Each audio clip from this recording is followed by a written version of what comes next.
Hello and welcome everyone. This is Cavalier Astoria, and today we're continuing on with All Quiet on in the Trenches. Keep wanting to say All Quiet on the Western Front, but no, that's the book and the movie. Um, but yeah, last time did not go super well. Four of our squad managed to make it back, but we have two guys in the hospital, and the hospital is overburdened. Um, yeah, we'll look after your two men, but our resources are limited. Is there anything else? And Hund is on the brink of death. And yeah, I hope Hun doesn't die, because that would actually genuinely suck. Meanwhile, let's go ahead and talk to Lieutenant. He's gonna order us to organize a patrol, which honestly we should do. Let's go ahead and head over to the cook. Rats are here again. Great. I'm gonna go ahead and ask. Oh, we have double rations. Okay. So that should actually rest my guys up. So let's go ahead and assign a couple guys to the patrol village. We'll do Lanek and Mink. Then we'll have Pedersen and Danner do pest control. And I've kind of shown you how everything works in this little little notebook. So I think I'll be skipping over most of this and maybe even giving a bit of a summary. Like here, the village, they managed to lose two people, and Linek has compassion in his eyes, and he tries to give some chocolate to the children.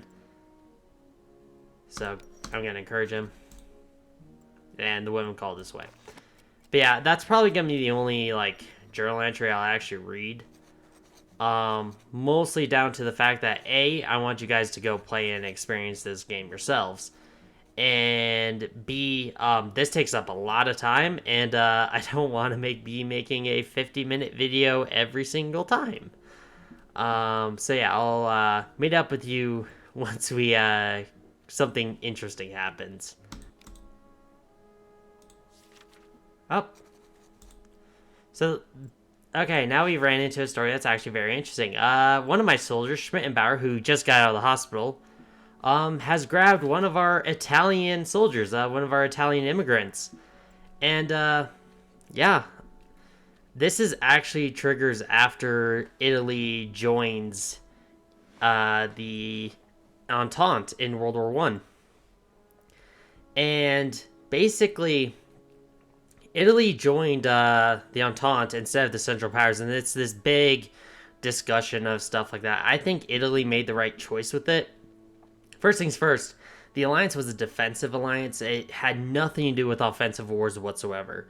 So they technically didn't even break the alliance. They were doing it perfectly what it was, which was just a pure defensive alliance.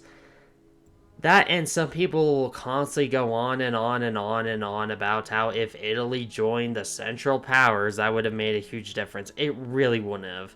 If you take a look at Italy's position in World War One, it literally made no sense joining the Central Powers. Like, genuinely, it made no sense. They had more to gain, just in terms of pure land, by siding against the Central Powers, because most of the Italian iridescent land, or like Italy's claimed lands, were in Austria-Hungary. They weren't really in France. There was a few, but it wasn't that much. That, and it also involved the least amount of risk, because then you wouldn't be risking the Royal Italian Navy.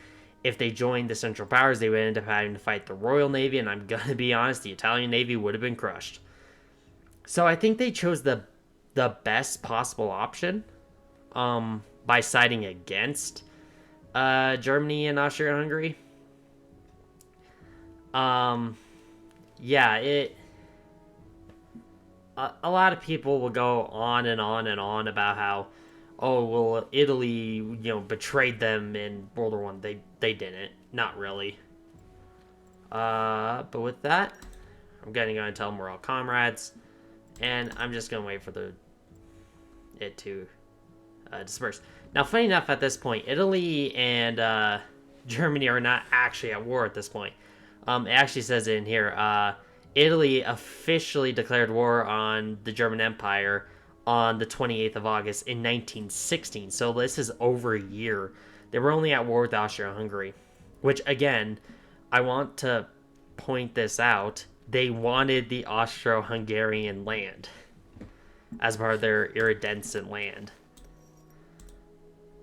Okay, so with that, we'll go ahead and skip again. And with that, I'll go and meet you. We'll actually be entering into the trenches soon. We'll be going back to the trenches soon. And I hope Hund lives. Hund has not died yet, which is good. Anyway, I'll see you guys in a bit. Hello, welcome everyone. And now we get to officially the third phase. We actually were in the trench phase at the start of the game, but this is the first time that we are properly back. So again, it's the very basic fetch rations, but now we have a couple interesting mechanics. First things first, you have the back to the camp timer. Now, this is actually kind of important. A lot of units were actually rotated in and out of the trenches, basically so they could get proper rest. Now, what's kind of weird about this game is that the Germans actually didn't do it as much as the Allies. The Allies did it a lot more. Instead, Germans were actually encouraged to kind of make the trenches more of their home. So they built better bunkers, they built better living conditions for them, because they were living there pretty much. But they still were rotated out every so often. Versus the Allies, their trenches were always really bad, partly because, you know, a unit will be deployed there for a week, then they'd leave, and then they'll be sent to a different section of the front. But now we get to an interesting thing. Lieutenant's going to task us with fixing stuff and building new defenses, which doesn't really make sense because we're not really a pioneer unit.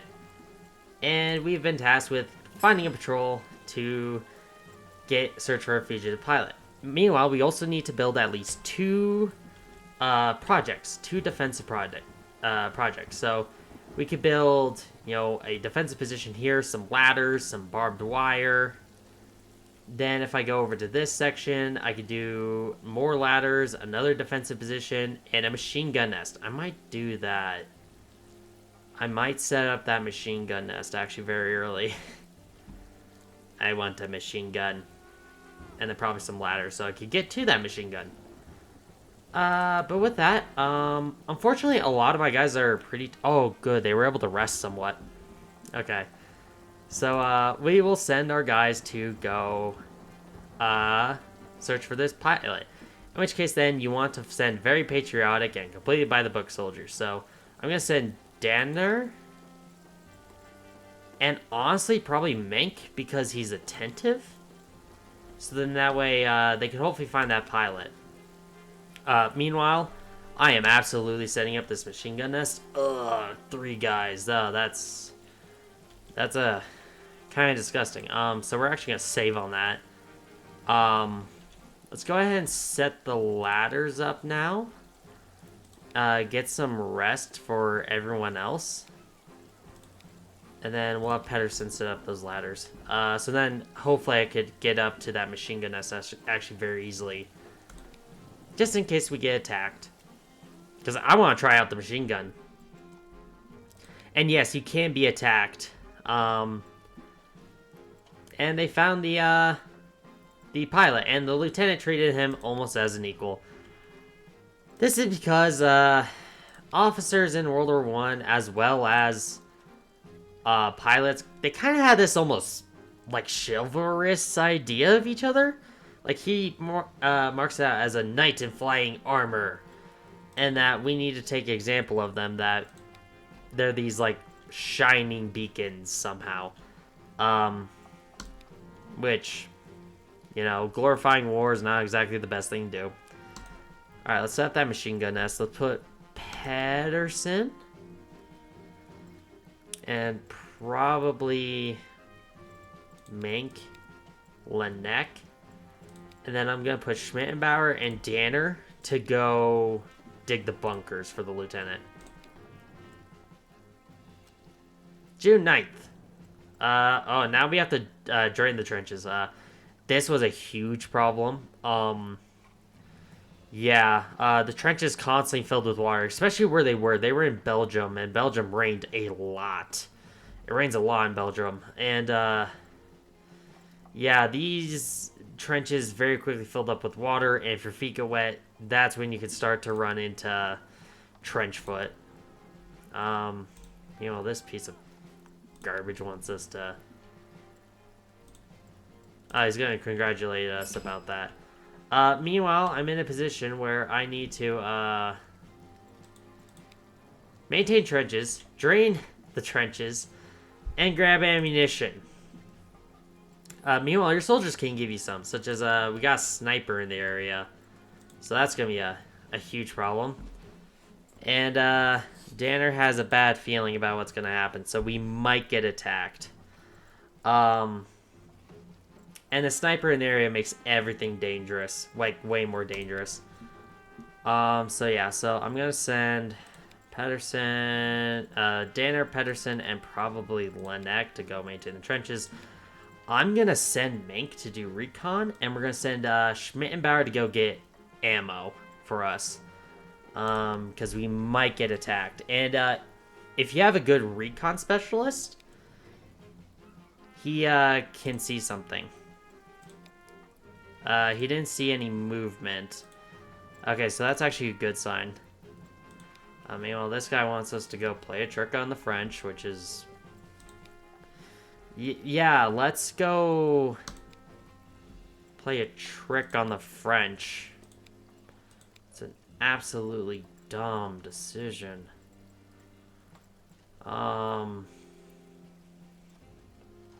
He likes me enough. I'm just gonna rest, send guys back to get rations. So yeah, I'm just gonna rest.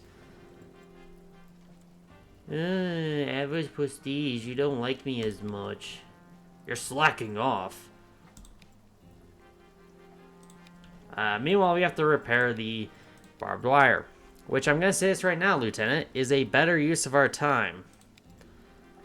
I'm actually gonna send... Actually, I'm gonna send these two to go cut the barbed wire. Then we'll have everyone else go fix the barbed wire.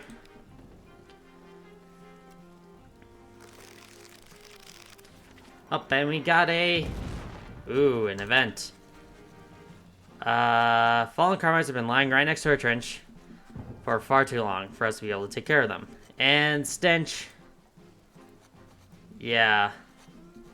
Basically, a lot of guys were just left in no man's land to rot because it was just simply too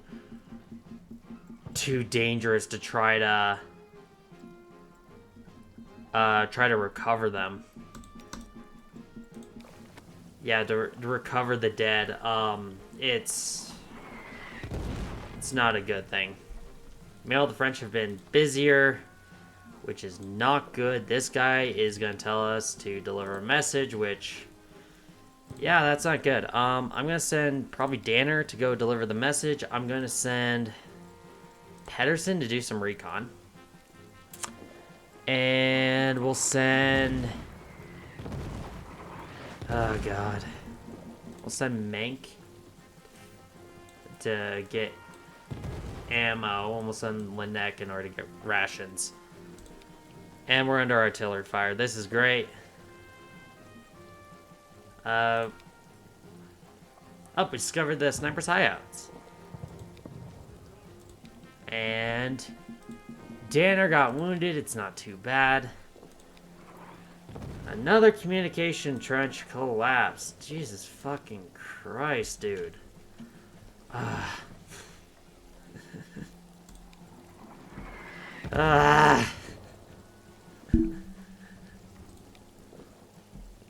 Dude, I feel like I'm the only fucking squad leader who does anything here.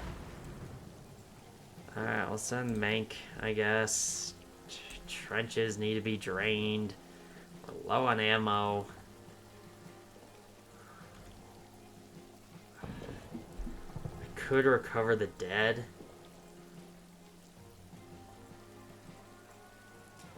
I'm gonna send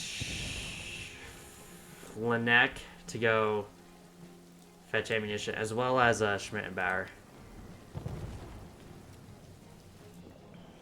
Oh, God. Good. It finally stopped raining. Okay, it's still raining a bit. He's gonna tell us to go do some bunkers. I'm gonna hold off on getting the food. I'm gonna task Pedersen and Danner to dig the bunkers. Meanwhile, I'm gonna see if I could recover the dead. We'll send Lanek. Probably Mink to go do that. You know, at least get a couple of the dead out. Oh! Lanek, we have barely anything to eat. Yes, I know. Someone needs to deliver a message to headquarters. Okay. So with this one, I'll send probably Danner. I'm gonna send Pedersen to get rations, and then after that, we're gonna stay. And hopefully that means we're out of the trenches. Thank God we're out of the trenches. So that way we could go home. Hund is still in the hospital. Hooray. He's still alive. We will take good care of Hunt. Thank God we have... Oh, thank God. Hunt might live. And I have nothing to do. Everyone, you guys are going to the hospital. Not to the hospital, to the pub. Yeah, all of you guys are going to the pub, and all of you guys are going to get some good rest. I did ask Lieutenant Carlsbrook for a break, which you can do. You just have to have a good relationship with him, which is why it's worth doing all of his requests. Alright. So, everyone here is fairly rested. Thank God. And, Hund is still in the hospital, but he's not dead yet, so that's good. What's his status? He's seriously wounded, but he does have a good recovery, so there is a good chance he'll make it.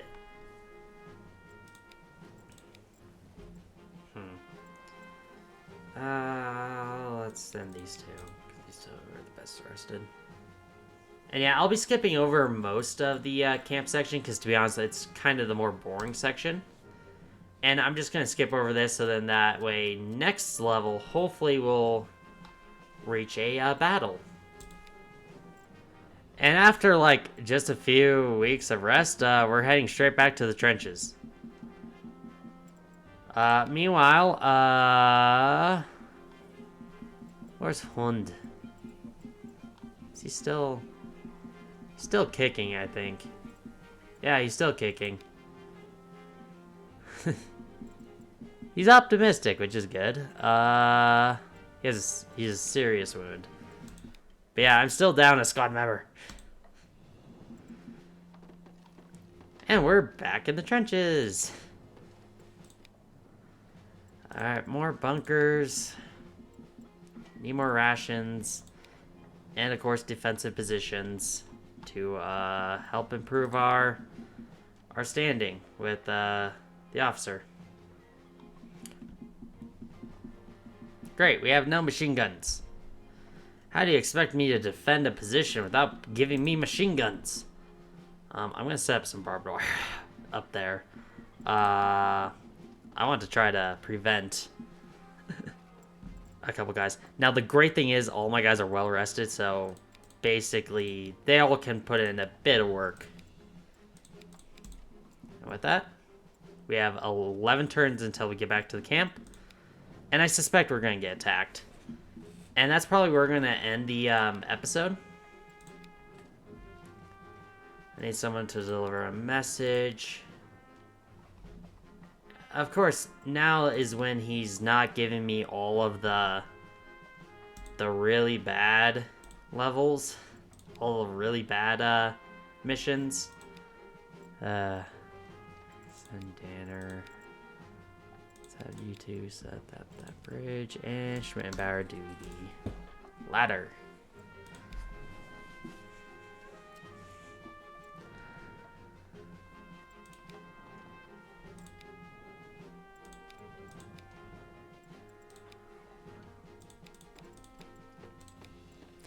Yeah, frequently there's not too much to do when you're not being attacked in the trenches, which I actually really like. A lot of people forget this, but most of trench life in World War One was boring.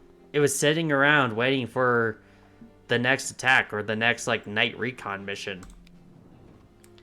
Like, it wasn't high octane fighting all the time. It was more boring. Alright, trick on the French, because of course. Okay. So with this, because we only have 5 soldiers, I want everyone to do something. I'm going to send Danner and Schmittenbauer to cut the barbed wire. I'm going to send Menk to go do recon. I'm going to send Pedersen to get ammo and Laennec in order to get rations. Alright. I want to be prepared just in case we get attacked. Because running ammunition in mid-battle is a thing.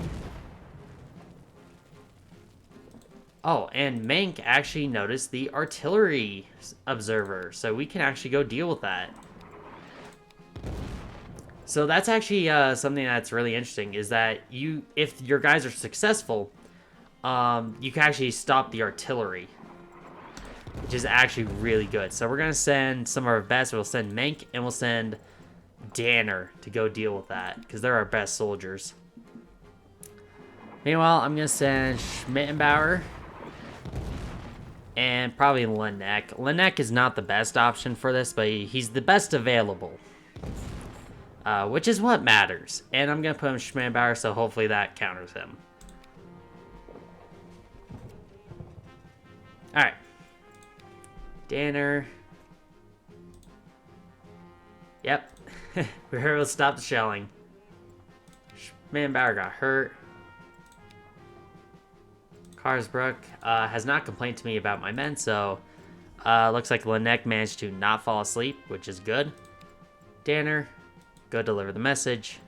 Laennec, Pedersen, grab ammo and rations.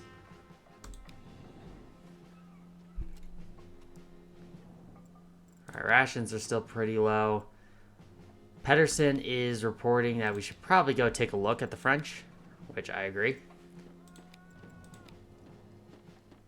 And, okay, so I'm gonna send again Menk to do recon. We'll send these 3 to go fix the barbed wire. Then we'll send Schmittenbauer to go get food.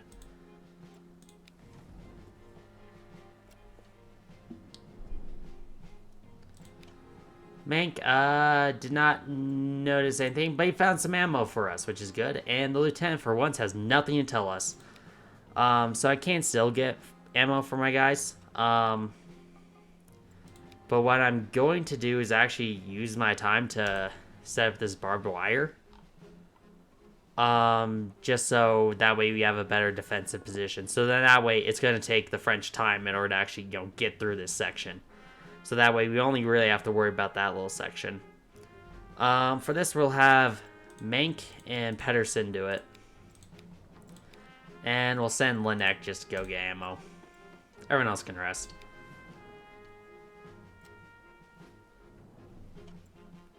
Alright. Lieutenant wants to talk to me.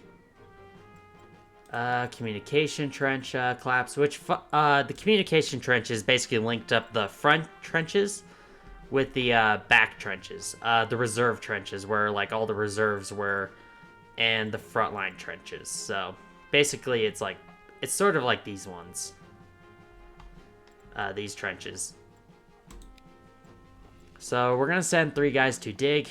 Menk is tired, so I'm gonna give him a rest, and I'll send Schmittenbauer to go get food for us.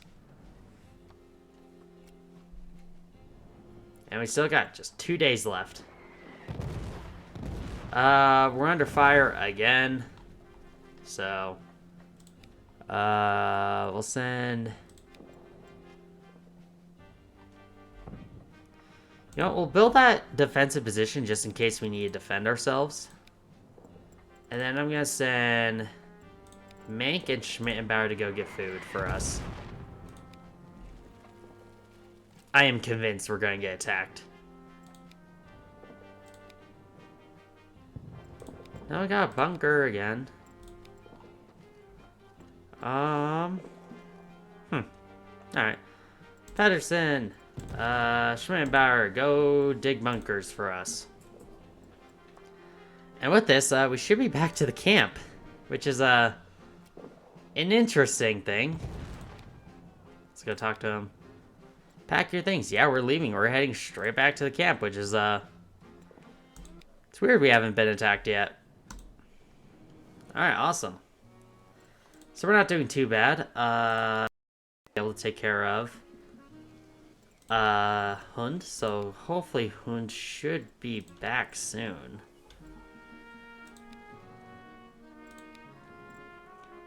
Meanwhile, we'll go ahead and deal with Lieutenant Carlsbrook. Latrine. So yeah, we'll go ahead and skip forward until something interesting happens again.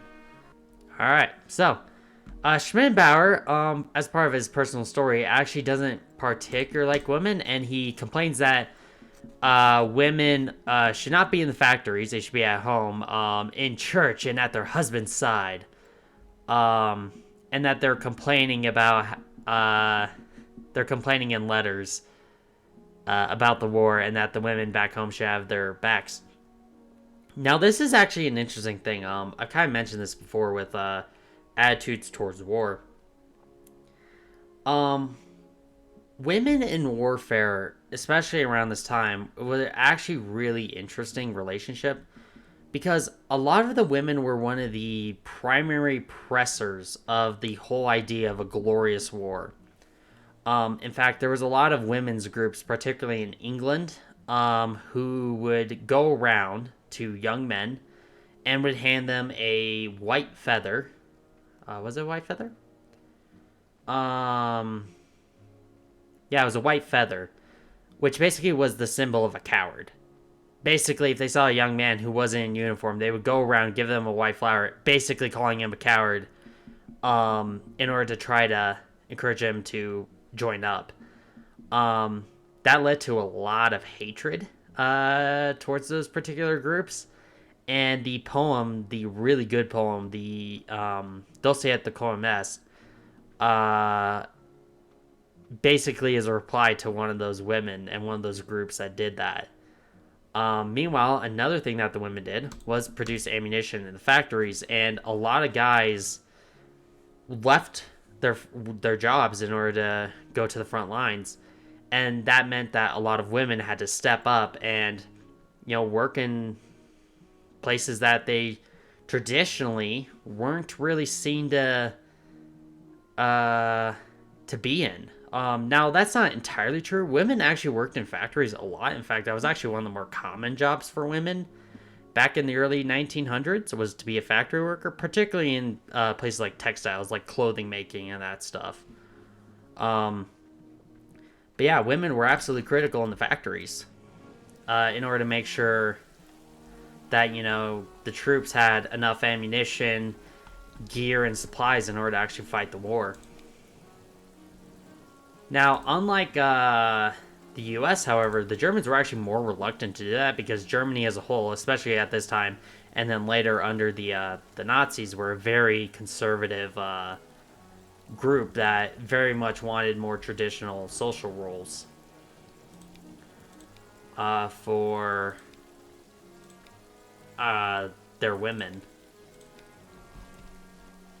So yeah, it's an interesting thing where traditional gender roles were enforced very heavily in society back then, until a war happened, in which case they chucked it out the window and were like, we gotta win the war no matter what. Honda's still in the hospital. No. Patterson, do laundry for us. Up. Now we're gonna talk about unrestricted German submarine warfare. Obviously, a lot of Germans did read about this because this was like front page news. Now, Lusitania and the Arabic were almost certainly carrying ammunition. Um, and so this leads to huge arguments of whether or not the U.S. was actually neutral in World War One. They weren't entirely neutral, but that doesn't mean that it was actually right to sink the ships. Um, even a British passenger ship, even if you suspect it carrying ammunition, unless if you can actively confirm that, that is an attack on civilians. Like you shouldn't be using civilians to protect the transporting of weapons from one country to another. You shouldn't use civilians as human shields for that. But you also shouldn't attack those civilians in order to do it, especially considering they only suspected these two ships carrying weapons, and they almost certainly were carrying weapons. Now, what was true was the fact that the German Navy actually warned people against going on Lusitania because they absolutely were planning on sinking it. Like the Germans warned it long before it even set off that they were going to sink the ship if it went to Britain. But yeah, there were women and children on board. The entire thing's a messy situation. But that being said, a lot of people will somehow, say like, "Oh, well, America wasn't neutral, so therefore the Lusitania was justified somehow." No. First things first, it was a British passenger ship. It was not an American ship. It just happened to have Americans on it. Only 128 out of 1,198 people lost their lives on Lusitania. Only 128 were Americans. There was not that many Americans, but America was at peace. They weren't necessarily neutral, and people need to understand those are two very different things. You can be very heavily in favor of one nation and be at peace. Like, just take a look right now with the current Ukraine war. Like, yeah, the West is absolutely pro-Ukrainian, but they're not at war with Russia, if that makes sense. Like, so it's like Russia doesn't have justification to shoot at Western countries, but Western countries are absolutely allowed to support Ukraine through weapons and stuff like that in a war. But yeah, that's something where like a lot of people don't really understand the difference, I find. So yeah, America wasn't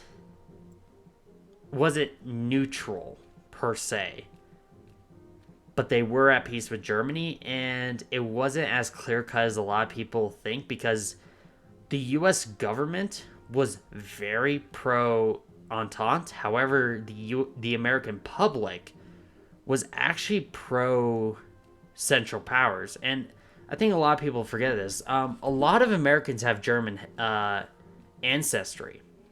A lot of Germans, including me. I have huge amounts of Germanic ancestry in my family, but a lot of people don't particularly realize that. So the American population very much supported the Central Powers, which is why Woodrow Wilson couldn't go to war despite the government being more pro Entente, which is why they had to pull that line of neutrality. Meanwhile, I think a lot of people also need to kind of understand most Americans saw this war as a European affair, and they wanted nothing to do with it. They wanted nothing to do with that. It was a very, very, very controversial topic in America at the time, which I think a lot of people need to properly understand. Like, America was not in a position to properly support the Entente, even if they wanted to, in 1915 or 1916. Maybe if Teddy Roosevelt was the president, they probably would have gotten in a bit earlier, but not with Woodrow Wilson. Not with Woodrow Wilson.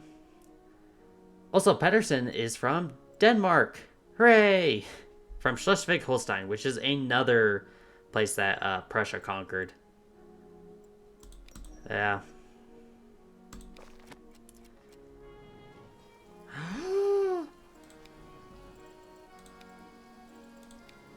Is that? It is Hund. Hund lived. He lives. Alright, so let's figure out who wants to go to the pub. No one wants to go to the pub, so I'll just have...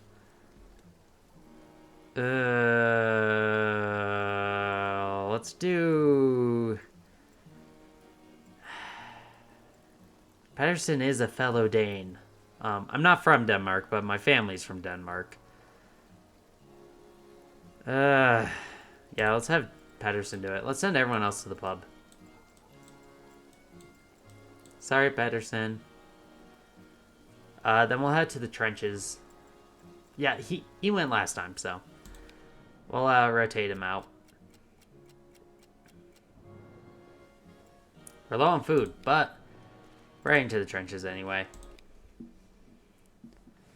And with that, that's probably gonna actually be the end of the video. We'll go ahead and actually hold this off for next video. I know there's been no combat in this section of the video, but you know, I think I've recorded far enough, and well, I'm sure we'll get some action in the next episode. Anyway, if you enjoyed the video, I would appreciate if you liked and subscribed, and have a wonderful day. Goodbye.